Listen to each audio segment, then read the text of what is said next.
அல்லாஹ் சோதிப்பான் பாவங்களின் காரணமாக. பாவங்கள் தான் சோதிப்பதற்கு மிகப்பெரிய அடித்தளமாக இருக்கும். அல்லாஹ் குர்ஆனிலே சொல்கிறான், வமன் நஅரத அன் ذிக்ரி ஃபஇன்ன லஹு மஈஷத்தன் தன்கா.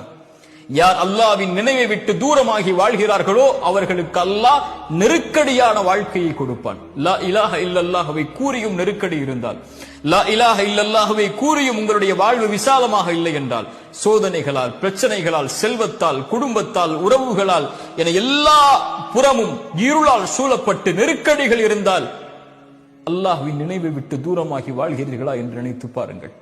தொழுகையில் உங்களுடைய நிலைப்பாடு என்ன? அல்லாஹ்வை அஞ்சுவதில் உங்களுடைய நிலைப்பாடுகள் என்ன?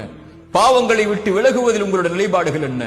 அல்லாஹ்வை மறந்து வாழ்ந்து கொண்டிருந்தால் அல்லாஹ் நெருக்கடியான வாழ்க்கையை தான் கொடுப்பான்.